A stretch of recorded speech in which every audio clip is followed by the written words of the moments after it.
What's going on, guys? I'm Danny, and thank you for checking out my channel, Bluray Dan. Now, guys, we have a special video for you here. This is one that I've been wanting to do for quite some time now. I actually couldn't do it until 2017 ended. This is going to be a movie list. I'm sure you guys already know by the title here. This is my A24 2017 movie ranking video, and I'm going to go over my least favorite movies released by A24 to my most favorite. And there are 14 films that came out in this past year 2017, and I saw 13 of them in theaters. The first one I didn't see because I just didn't know that it was an A24 film. I wasn't exactly aware. If you guys, those of you who don't know who A24 is, they're my top indie studio. They put out so many really great films. Some not so great, not gonna lie. I can't sit here and say that they're all fantastic, but a lot of them are. And one thing that I could take away from each of them, or there's one thing that I can take away from each of them, and that is that even whether they're good or bad, in my opinion, each of them are unique in their own special way, and that's one reason I love A24. They make some great choices, and you know, I think a lot of people are unaware of them, and I want to go over this and tell you guys my favorites, and yeah, okay, so let's stop talking and let's get right to this. So we're gonna start here at number 14, and number 14 for me, this is my least favorite released by them this year. This one is called Woodstock. Now, Woodstock is this is a movie starring Kristen Dunst, and you know, it failed to me on many levels because, number one, you know, even the trailer didn't exactly appeal to me, but since I saw the A24 name, I was like, you know what, let me give this a shot, which I will do with any of their releases. The movie is just, it fell so flat for me. The story was so bland, and it never seemed to really connect the dots. I have heard that some people really like the movie, but for me, it was a complete and total miss. I am willing to give it another chance, but there's just, for me, I just don't think it could be saved. Now, there are some positives to this one. The cinematography is top-notch. The acting in it was also really good. Kristen Dunst, she's a fantastic actress, but to me, just there was not much story to this. But that's my opinion. That's my least favorite of this year. Let's jump right to number 13. The number 13 is The Killing of a Sacred Deer, and I know a lot of people like this film. And not that I didn't like it, but on this ranking list, it's my second to least favorite. Just because, well, it's so dry. For me, okay, so the story, if you guys don't know, Colin Farrell's character wound up killing a patient, or a patient died under his watch, and that patient's son, basically, I don't know how he's doing it, but he's somehow controlling the fate of Colin Farrell's family, where they each start losing the abilities to, like, I don't know, walk and have strength in their legs, stuff like that, and they will all continue to do so until each of them die, unless Colin Farrell picks one of them and kills them himself. The person, the son, who is somehow has these abilities, he plays a very good dry character. I've seen him in other things. I believe he was in Dunkirk as well. The only thing for me is the acting style for me was just really odd. I don't know how to explain. It's just the acting choices.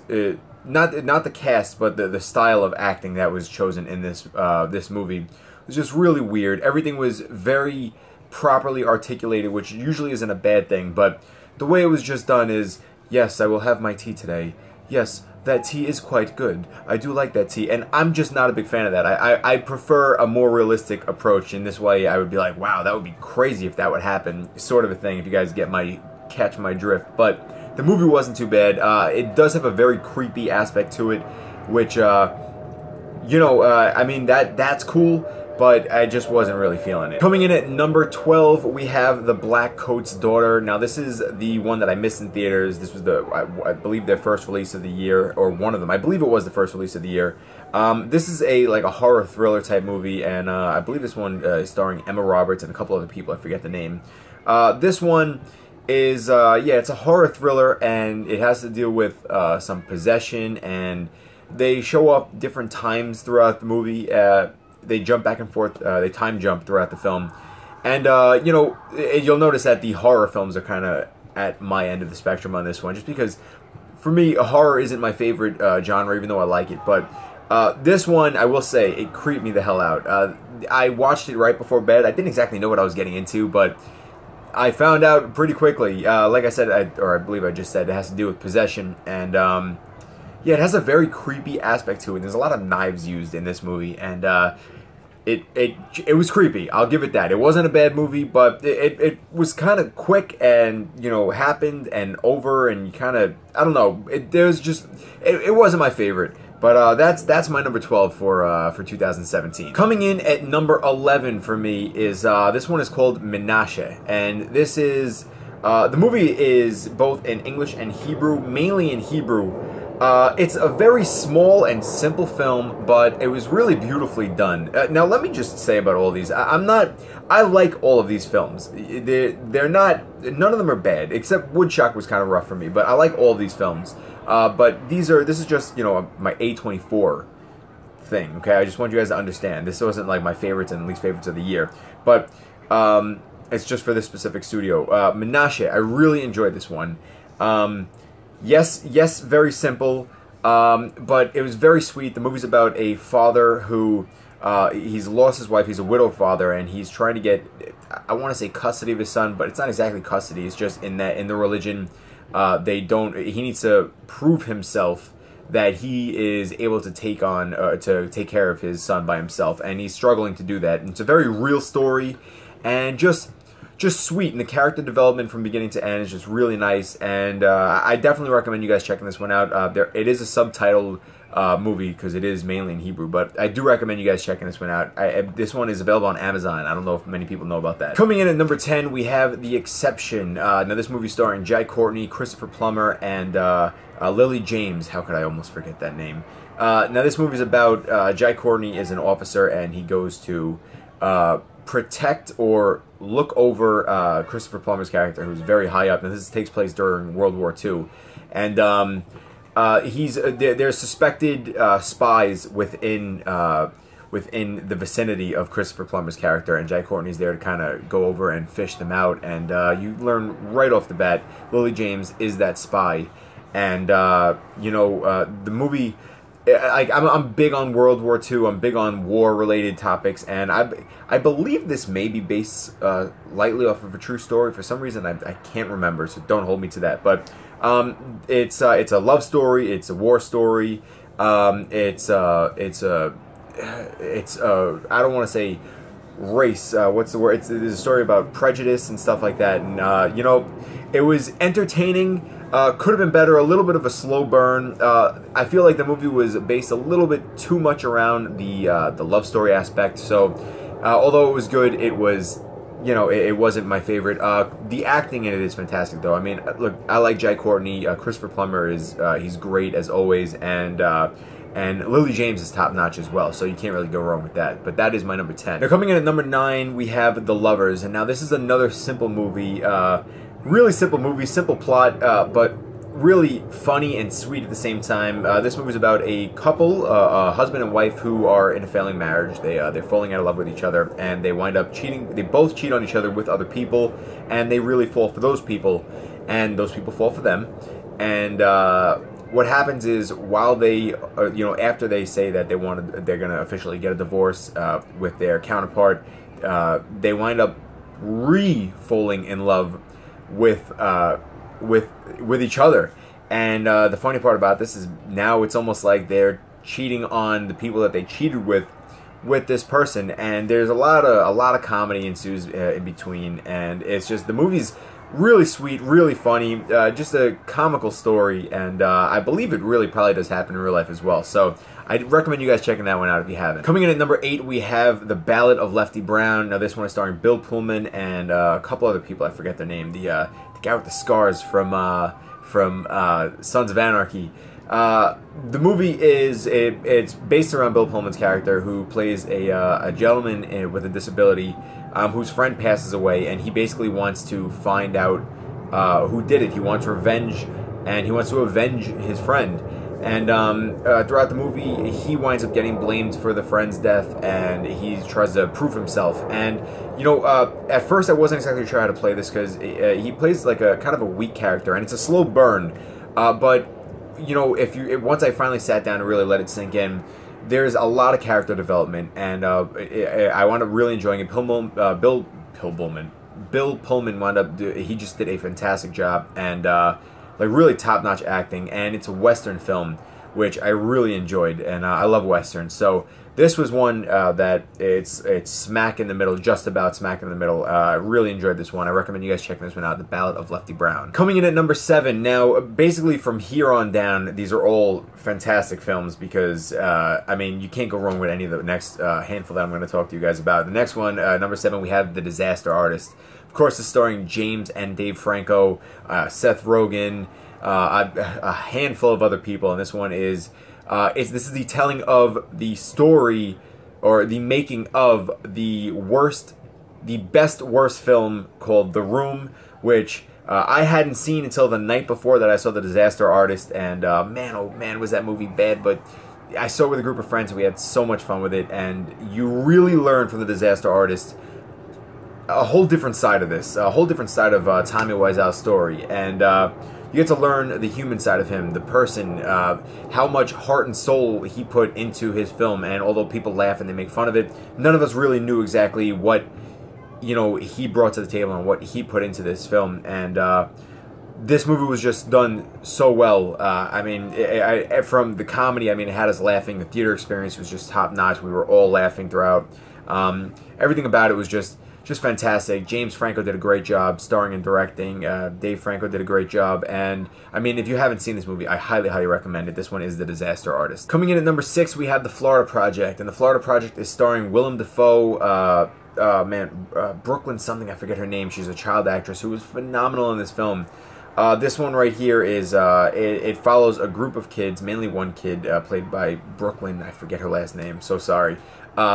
The movie revolves around them in a life of they're living in, I want to say, like the slums of Florida, and you get to see a real, like, kind of like a kid's perspective on what's going on around them and how they're dealing with certain things. And guys, the acting was just top notch. The movie was filmed beautifully. There's a lot of things I like about it. I got to see a Q&A with this one as well, and Willem Dafoe wasn't there, but a handful of the actresses were. And the lead actresses were, and yeah, the movie was just really, really well done. Somewhat, I don't want to say controversial, somewhat of an odd, different kind of an ending, which I think that was the one thing that kind of took me out of the movie a little bit, but you guys decide if you haven't seen it yet. I keep looking here, there's the camera, but Willem Dafoe was fantastic. Brooklyn, I forget her last name, she was top-notch in the movie, and just a really beautiful and sad look into a lot that people don't know about Florida. And I believe they said this is like, it was like, this is all going on right next to either Disney World or Disneyland, I forget because I've never been. Anyway, it's a different story, but yeah, it was this movie is just I definitely recommend for you guys. So yeah, that is The Florida Project. Coming in at number 5, we have It Comes at Night. This movie starring Joel Edgerton, Chris Abbott, and a few other people, and the movie's basically about there's something going on the outside world. It's like a post-apocalyptic kind of a movie, and Joel Edgerton's family winds up inviting Chris Abbott's family to stay with them when he saw that they needed help, and you know, a lot goes on. They're very weary of each other. There's not a lot of trust happening, and with that, even though there's a lot going on outside of their home and those walls, there's a lot going on and too much going on the inside. The movie, I would say, is like a horror suspense thriller, but not so much horror because not a lot happens. They leave it on. They leave a lot up to the audience to kind of, what the hell's going on? There's a dog going nuts outside. Please stop it. Anyway, there's the movie, for me, it has climbed my rankings for the year because when I first saw it, my theater experience was just super bad. Jonah Hill and Michael Cera. The movie was just super bad, and what, you know, like the people were talking, the people were laughing, they were causing problems, they were making out, kicking my seats, talking right behind me throughout the whole film. Staff was called in, so it was a big issue, and I didn't really get to appreciate it like I could have until I wound up getting the Blu-ray, rewatching it in my own room with all the noise around me. I was able to focus, and I wound up really enjoying it much more, even though I knew what was coming. There was a lot more to it, a lot more. It was just a lot more went on that I missed, and really wound up enjoying it. And there's a very creepy and eerie feel to this one. And if you haven't seen it, I recommend you guys checking it out and go into it with an open mind. Coming in at number 4, we have Lady Bird, another really fantastic movie. This one is it's so well acted. This one's based on it's basically a coming of age story, but even though we've seen many coming of age stories, there was just something really sweet, relatable, and just very real about this one. The whole cast did such a fantastic job. You get to see the different motions of what kids kind of go through just as they're growing up, from high school to college, this and that, and it hit home just because I know people who've gone through certain things. I mean, I've gone through certain things like this, love interests, school interests, different groups of people that you meet along the way, and how it affects you and changes you, and then what you really learn to appreciate, what you don't appreciate while it's right in front of you, and then you learn to grow. You grow to appreciate it when it's not. And this one was done very, very well. Lady Bird was just top notch. I highly recommend this one. That is my number 4. Coming in at number 3, we have Good Time, and this one is starring Robert Pattinson and is directed by the Safdie brothers. And the story is basically it starts off where Robert Pattinson and his brother try to rob a bank. But Robert Pattinson's brother winds up getting arrested, and the whole entire movie is basically about Robert Pattinson trying to get his brother back out of jail, and there's so much to this film. There's so much that I've really enjoyed about it. Number 1, you could see the absolute love for Robert Pattinson and his brother, how much he actually loves his brother, but he's just leading him down a bad path. The cinematography in this is just so good. The score, the music, so nice. The use of colors in this film, also really good. Actually, also with Woodstock, I want to mention that one. The use of colors was very nice in that one, but that's far back. Good Time. Yeah, just everything about it was really good. A very intense film. You never know what was going to happen next. The movie was brutal at times. It was really sweet at times, and they I mean, all around, it was all just done very, very well. Robert Pattinson just proved himself once again to be a fantastic actor. A lot of people know him from Twilight. Guys, you want to know Robert Pattinson, watch Good Time, and also watch A24's release of The Rover. Top-notch dude. And I saw a Q&A with the whole entire cast of this one as well, so that was pretty cool too. So, alright guys, that's that one. On to number 2. Coming in at number 2, this is a movie that not many people seem to speak about this one that often, but this one for me is Free Fire. I really enjoyed this movie. It's starring a whole ton of characters. You got Brie Larson, Sharlto Copley, Cillian Murphy or Killian Murphy, Armie Hammer, just a whole bunch of people. And this one is about one group wants to buy guns from another group, and there's some kind of conflict in between, and it causes a hell of a lot of issues. And this movie was it's a shoot 'em up film. It's so funny. There's lots of comedic lines and everything, especially from Sharlto Copley throughout the whole entire film. It's brutal. It's dark. It's just so much fun. I had such a good time with this one. I saw this early on in the year, and it was just, I had a blast with this one. It's a shame that not many people, I haven't heard many people talk about it. So, yeah, if you guys haven't seen Free Fire, I highly recommend that one. It's so much fun. Alright guys, and finally, here we go. This is my number 1 A24 release of 2017. This is one that I love talking about. I've spoken about it multiple times already. This one, guys, this one is a ghost story. It's my favorite for so many reasons. It's beautiful. It makes you think. It's a story about time. This one has stuck with me ever since I've seen it, and this one is just, I absolutely love this one. This one is starring Casey Affleck and Rooney Mara, and the story starts off where they're a couple, and Casey Affleck wants to get into a car accident and dies. He wakes up and he's a ghost. Throughout the movie, it's a very slow burn, but throughout the movie, Casey Affleck's character goes back to the house that him and Rooney Mara live in, and he can't interact with her really. He kind of just stands there and watches her, and I'm getting like chills talking about this one. I don't even know if you guys are going to exactly understand or grasp the idea of this film by just what I'm saying, but he stands there and watches her. He watches her grieve. He watches time move on, and he watches her go on dates, and he watches her move out, and he watches a new family come in, and so on and so forth. And he's there for a reason. It's so hard to explain. I don't want to explain the movie and give away the plot, but like I said, the movie is about time, and it just shows you what happens to you after you pass away. Do you stick around, and do you wait for something? How many people, family members, loved ones that we know, are they around us right now? Are they just watching us go through the everyday motions, just standing there watching the whole entire time? What happens when we pass on? Then what do they do? There's so many questions brought up, so many different ideas about this, and it was just, it's so sad, and it's so beautiful, and just so extremely well acted. The movie's known for a pie scene. You will, if you do watch the film, you will understand what I'm talking about.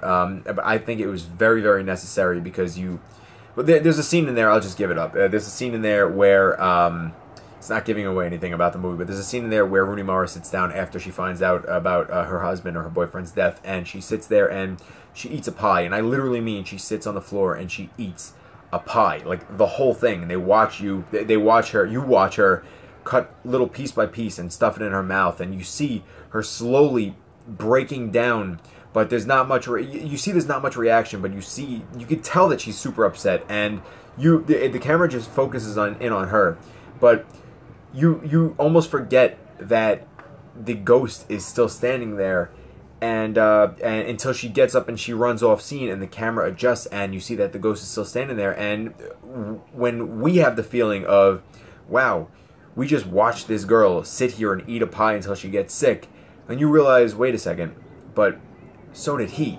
The ghost was still there the whole entire time, just watching. And I mean, it's hard to explain, but the movie it impacted me so much, and I love the hell out of this one. Luckily, somebody gave me a poster to it also. I'm so happy with that. The movie, you guys go into it with an open mind. It is not a horror movie. A lot of people think it's a horror movie.